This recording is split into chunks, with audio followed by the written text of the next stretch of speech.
Oh, hello there. Oh, did you want to order some baby chicks? That's exciting. I know it's spring. It's about that time. I completely understand. Do you mind if I take some notes? Okay. Okay, great. It's just a little easier to get some of that information and write it down first, and then I can type it all in afterwards. So, let's see here. Do you have any experience with backyard chickens? Or is this your first foray into them? Oh, you haven't? Okay, that's super duper fun. Sure. Do you have a coop set up already? Not yet, but you're planning on it. Okay.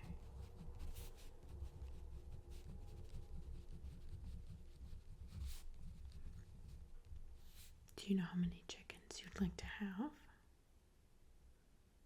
Sure, yeah.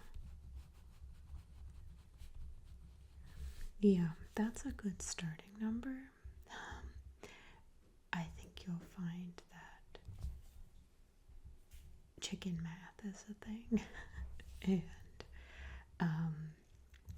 one quickly becomes 3, becomes 6, and then 12, and then suddenly you have 50 chickens, and you're like, what happened? So, yeah, but I think that's a good starting point for you.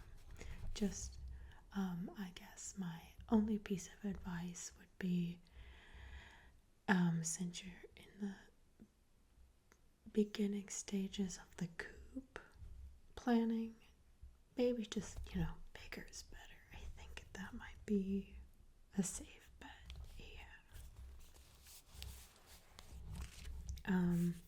But in addition to the coop, you're going to want to get the brooder set up before then, which is the little area. It's much smaller. You could keep it in your home if you wanted. It's the warm area where you can keep the baby chicks while they're growing, and you can keep an eye on them, and it's a great opportunity for them to bond with you, and that makes for very social and friendly chickens when they're older.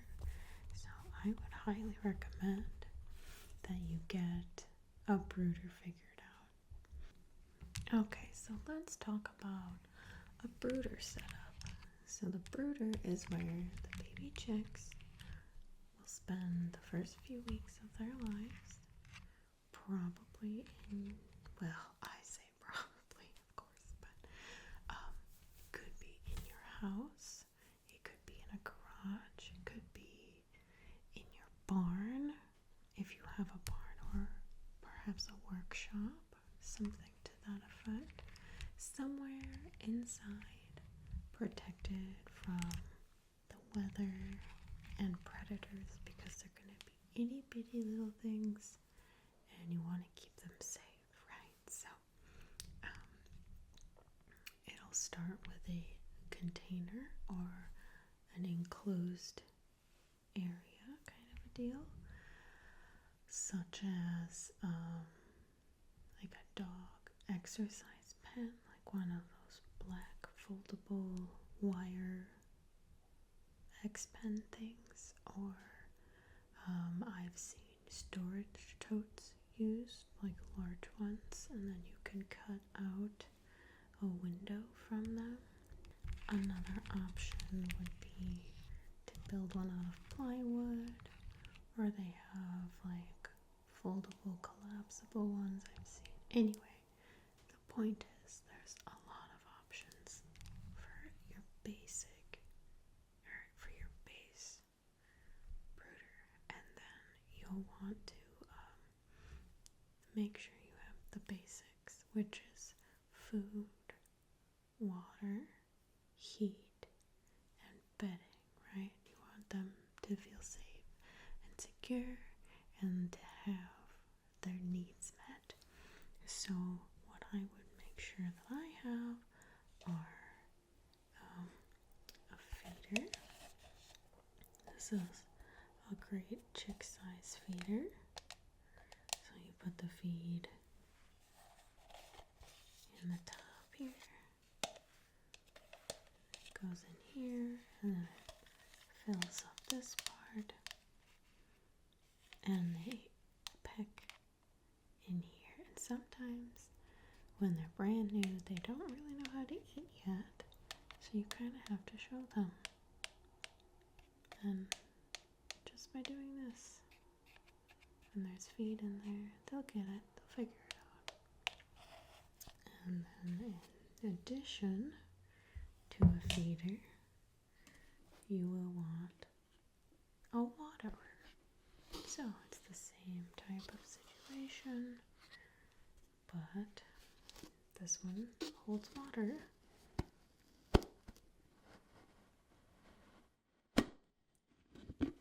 Instead. So you fill this up. Oh jeez.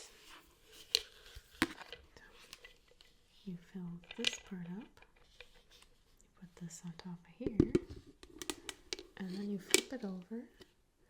Inevitably, you make a mess. And then the water fills up this little trough. And again, since they're not used to drinking, because they're babies, you can just peck in here. I've seen people put shiny pebbles or marbles in the bottom of this trough to intrigue little curious chicken brains to peck at it, and then they'll figure out that there's water in there, and then they'll start drinking. And then for bedding, you can use pine shavings, but when I get brand new babies, because you want to keep their environment as clean as possible, I like to use puppy pads because they are waterproof on this side and really absorbent.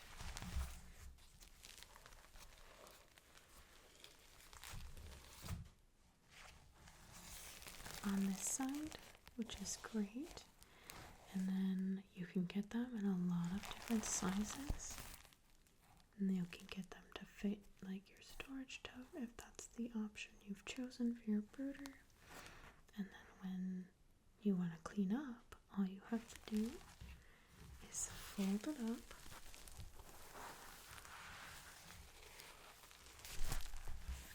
And then you just throw the whole thing away. If you're getting baby chicks through the mail like we're doing here today, something great you can get for them are the chick electrolytes. These are very helpful after they've had their long journey through the mail. So these little packets are about, I think they're $1 each. They come in like a long daisy chain kind of situation. They're perforated here. The instructions are on the back, I believe, yes. Mix a single packet into 1 gallon of clean water. And this just helps give them a little boost.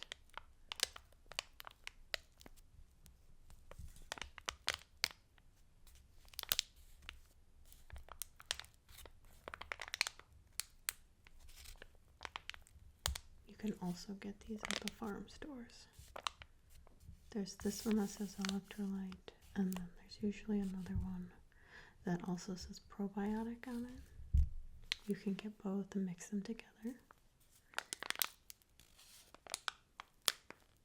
When you first get your babies, when you receive them, I would only give them water for the first hour that you have them before giving them any food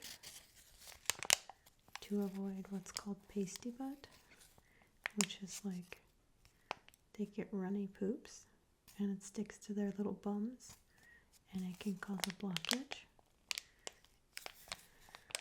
And you can avoid the whole thing just by potentially giving them water alone. And I would say room temperature water, not cold water, not warm water, just tepid room temperature water. And then after an hour you can give them food. One final thing we should talk about regarding brooders is the heat source. So you can get a heat lamp or a heat plate. There are benefits and drawbacks to both. There's hot controversy in the chicken keeping world about which is better and which is safer. I can tell you that I have used both. I find a heat lamp to be more effective at keeping baby chicks warm and at the proper temperature. A heat plate is safer in the sense that it will not start a fire. Heat lamps can cause fires if dust is built up on them, or should they fall, which is a scary thing to think about. But if you keep them well maintained, you could be okay. You should be okay. So that's all I'm going to say about those for now.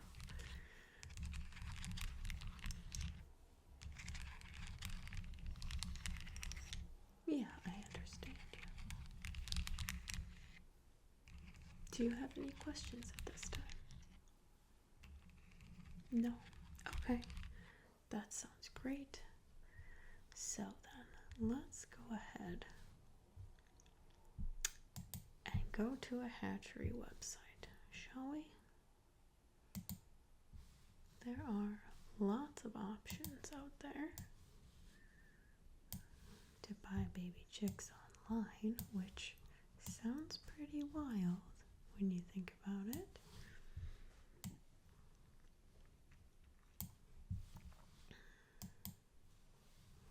Yeah, then the babies just come in the mail.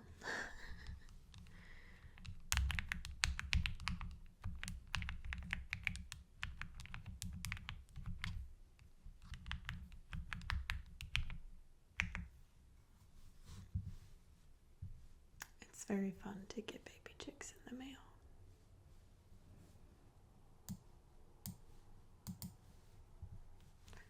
Honestly, the postal workers also tell me they like it because they hear these cute little cheeps during the day.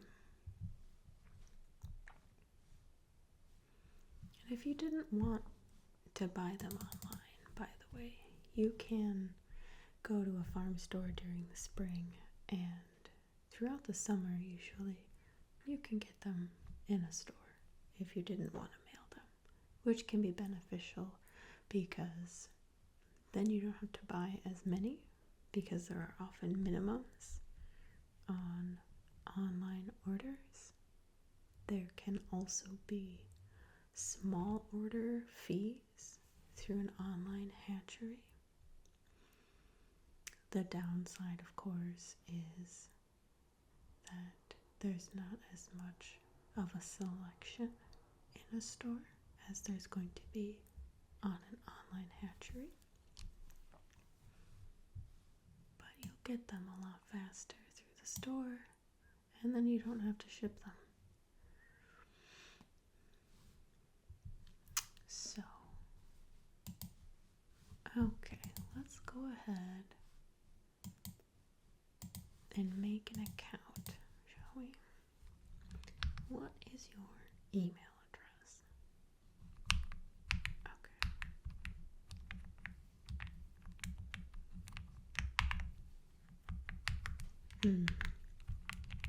Gmail. Got it. Okay. Can you spell your first name? Great.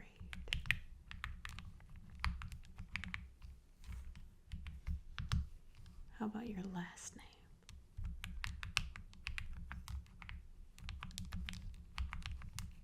Got it.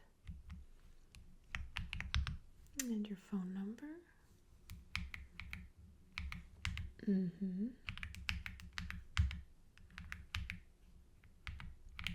Gotcha. Okay.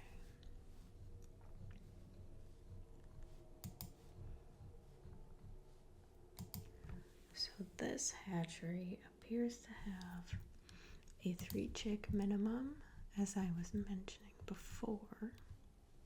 Do you know how many chicks you want?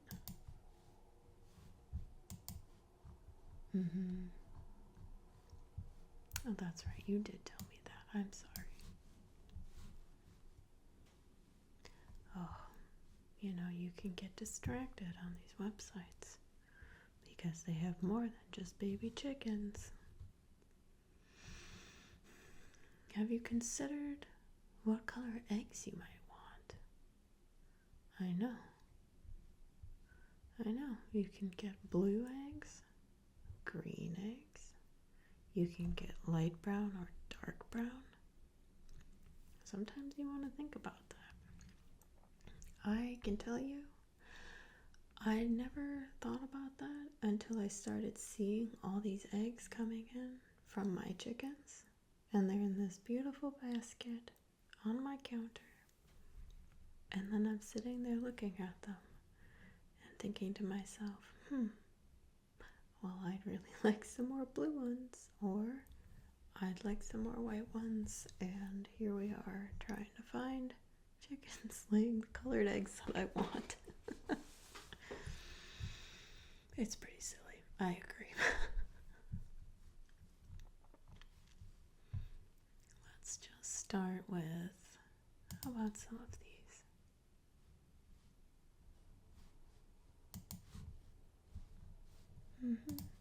They do have like variety packs or surprise packs, which can be fun if you don't really care what kind you're getting. You just want some fun chickens. Ooh, that looks nice.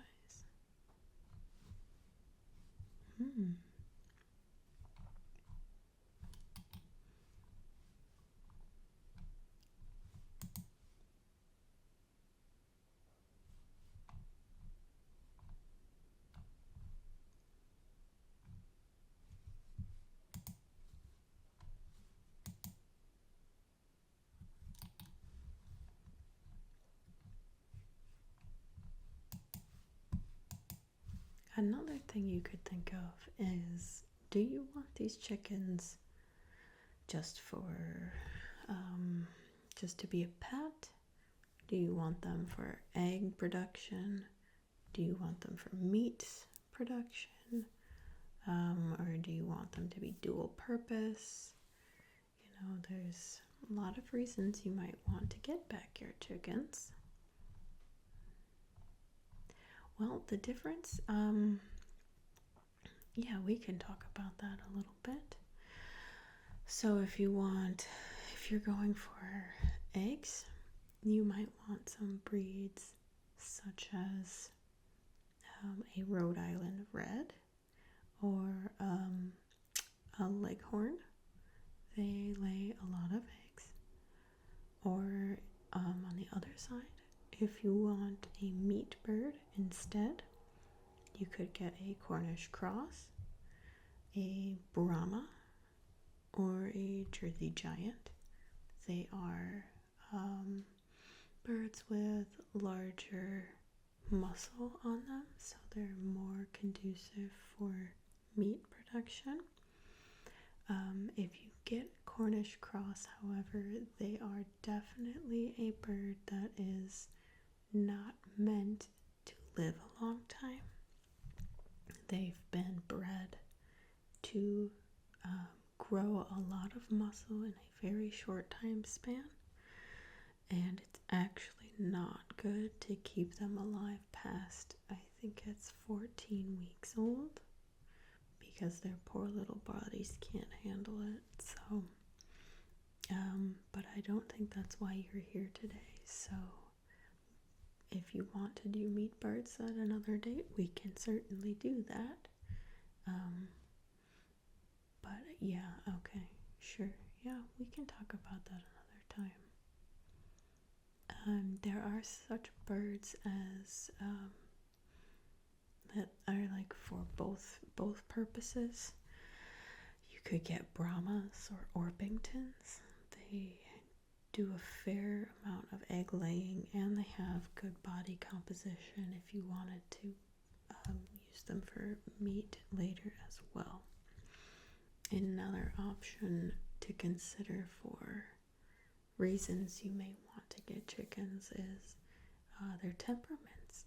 You know, some of them are super duper sweet and cuddly, like the Silkies. They are so cute and so fluffy.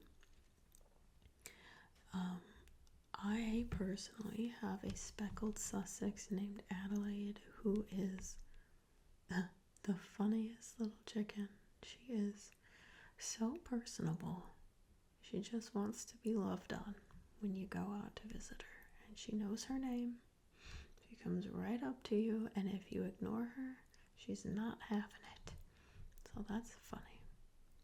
And then, of course, another thing you might want to think about is where you live, because of the climate. Some birds are more heat tolerant or cold tolerant than others. So, you know, that's just something to think about as well.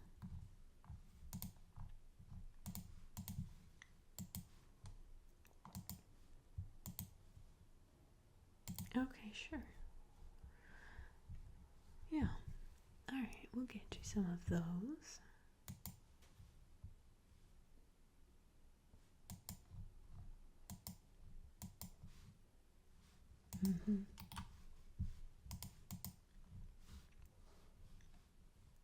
Yeah, we can do that too. And do you want just hens, or do you want any roosters, or no roosters? Okay, no, I understand. I do want to let you know that even though you're going to be saying that you want only girls, there's a possibility that the hatchery might make a mistake and misidentify one of the baby chicks. So, like, it's a difficult thing to do when they're that little, so you might end up with a boy. It happens to the best of us.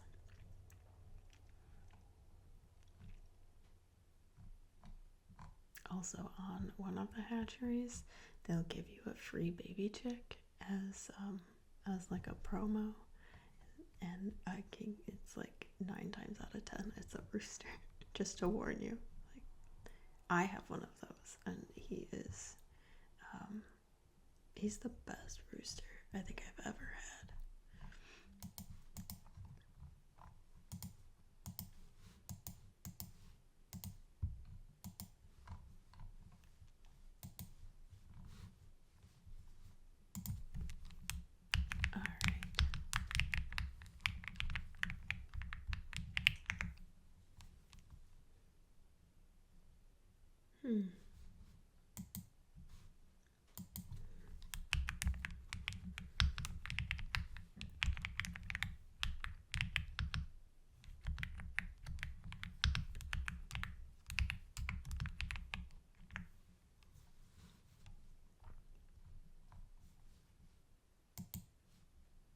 Okay, so now we've got your chicks in the cart.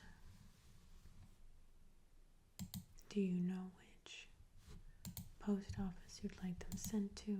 Because they'll send them to the post office nearest to you, and then they'll call you to come pick them up. Yeah.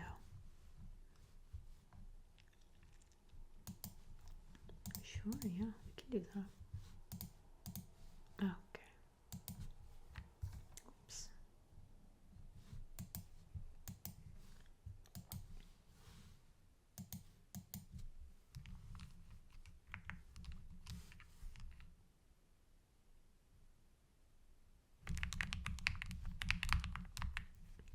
All right, and what is your address? Mm-hmm. Yeah, okay. Sure. City? State. Okay. And zip code? Mm-hmm. Gotcha. Okay. And then, well, let's see. We've got that already in there. And your payment information. Do you have that? Okay. Thank you very much. Just put that there. Okay. And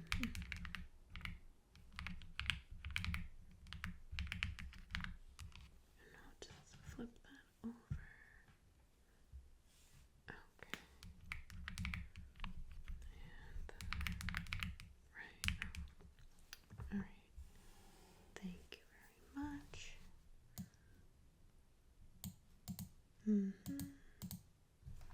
So those will ship. Looks like they're gonna ship in 2 weeks, so you have some time.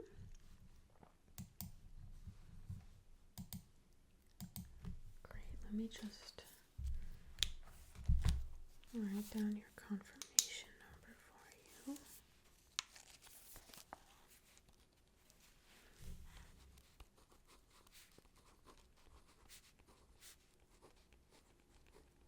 And then I'll make sure to get you a copy of it.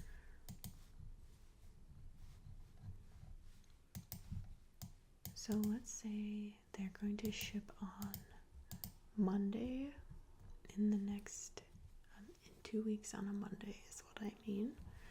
And they will probably get to you on Wednesday that week, and they'll call you possibly around 10:30 in the morning.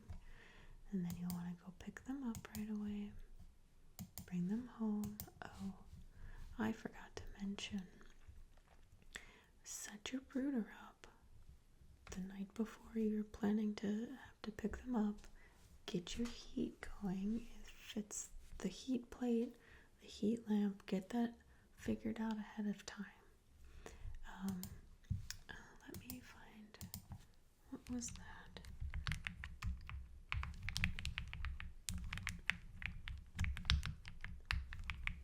The temperature for baby chicks, that's very important. So for the first week, you'll want to keep their brooder between 93 and 95 degrees Fahrenheit. And then it goes down from there. You can see how they're behaving. They'll generally let you know, but you want to make sure they stay warm enough. It's incredibly important that they stay warm.